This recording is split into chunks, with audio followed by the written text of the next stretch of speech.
Recently, I was in a discussion with my good friend Jay King. He's a founder of the R&B group Club Nouveau and host of Kings in the Morning on Blog Talk Radio. Jay often tugs at me about President Trump's tweets. He asks, why does he always have to tweet about stupid stuff? Now, truth be told, President Trump's tweets annoy me at times as well. Nonetheless, I believe his tweets are a net gain, if you're willing to look at the bigger picture. Some of the largest critics of Donald Trump's tweets always turn out to be his political adversaries, be they in Washington, Hollywood, the media, or just everyday people. Now, if these people believe that Donald Trump's tweets only harm him, why would they be so hell-bent on putting a stop to the tweets? With that logic, if you wanted to ensure his defeat, you'd bait the president into more and more tweeting, wouldn't you? Consider New York Senate Minority Leader Chuck Schumer. Not a moment goes by where he isn't practically begging the president to stop tweeting. We need President Trump to roll up his sleeves and get to work, to stop tweeting and start leading. Let me repeat that. Maybe the president will hear it for the good of America. We need our president to roll up his sleeves and get to work, to stop tweeting and start leading. Now, isn't this a disservice to the constituents who want this president defeated by Chuck Schumer? If I were to use their logic, I would be encouraging the president to tweet every single minute. I mean, come on. They believe the president is a moron, right? Here's what I've learned over the years about liberals. They attack what they fear most, and President Trump's tweets are no exception to the rule. Have you ever seen news stories with the headline, Twitter responds, be it a particular story, comment, or an event? There's a reason the media pays so much attention to Twitter responses.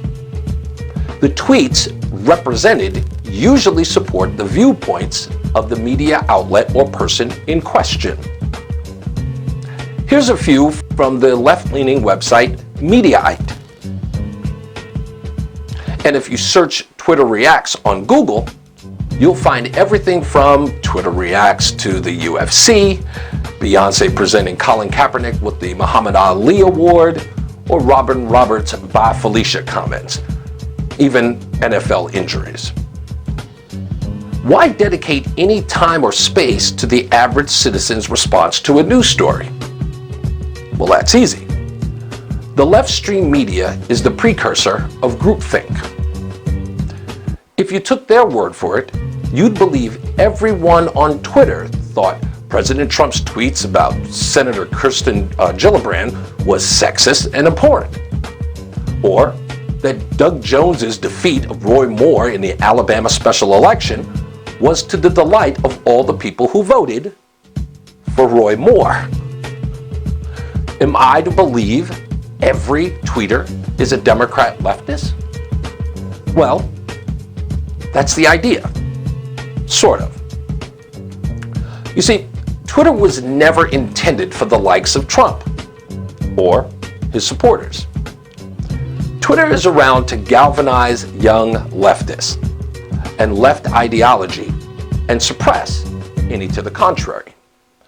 It gives the impression, hey, look at all the average citizens who agree. If this weren't true, each story would reflect more debate on the subject because no one agrees on everything. So, what's the beef with Trump's tweeting? It's simple. His Twitter account shows his supporters have Twitter accounts too, and they're in lockstep with the president in overwhelming majority. And Trump knows it, as do his adversaries. This is why you'll find cases where Twitter will suspend or terminate accounts of Trump supporters. Just ask Milo Yiannopoulos. But Twitter can't control them all.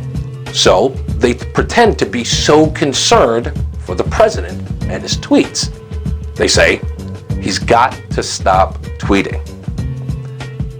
If Trump were losing the Twitter debate of the day, the smart money would be on let him dig his own grave.